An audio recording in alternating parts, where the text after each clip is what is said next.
अनि अलैँचीको दानाको साइज हेर्ने भने चाहिँ यत्रो छ।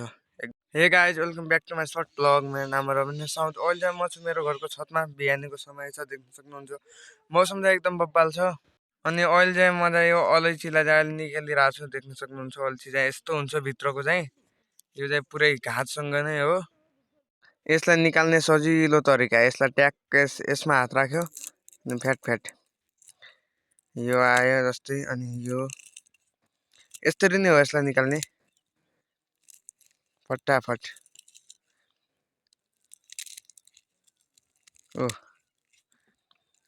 यसरी नै हो यसलाई चाहिँ निकाल्ने, खत्तम। अनि यस्तो हुन्छ यो पछि चाहिँ देख्न सक्नुहुन्छ। मैले चाहिँ निकालिसकेको छु। पाल्छ ऊ यति लगभग 2-2.5 केजी जस्तो होला यो। अनि अलैँचीको दानाको साइज हेर्ने भने चाहिँ यत्रो छ, एकदम ठुलो साइज चाहिँ एकदम बब्बाल छ। अलैँची अब जति नै उत्पादन भए पनि हाम्रो यतातिर चाहिँ बिक्री चाहिँ हुँदैन। अब बिक्री गर्ने प्रयास पनि गरिँदैन, किन भन्दाखेरि थोरै मात्रामा नै हुन्छ हाम्रो। तर एकदम बब्बाल छ। आजकल चाहिँ धेरै नै छ मेरो पनि। यो साल चाहिँ एउटा घाँस मात्र आएको थियो।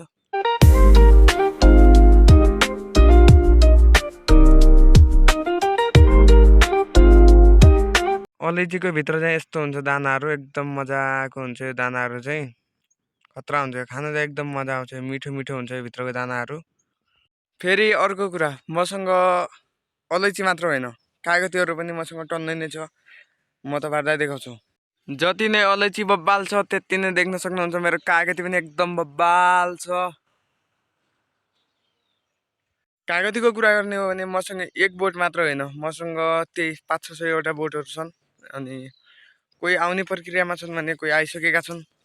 आउने प्रक्रियामा रहेका बोटहरू चाहिँ यिनीहरू भइहाल्यो। अब हल्का सानो सानो छन्, यता मात्र होइन, यता एकदम यहाँ तल तलसम्म अनि यहाँ माथि माथिसम्म सानो सानो बोटहरू छन्। अब आउने खालको बोटको कुरा गर्नु पर्दाखेरि एउटा यो भइहाल्यो। अनि यस्तै त्यही 8-9वटा बोटहरू चाहिँ छन् आउने खालको।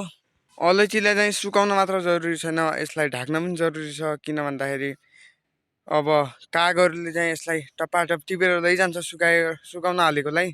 त्यही भएर जालीले यसरी छोप्न पनि जरुरी छ।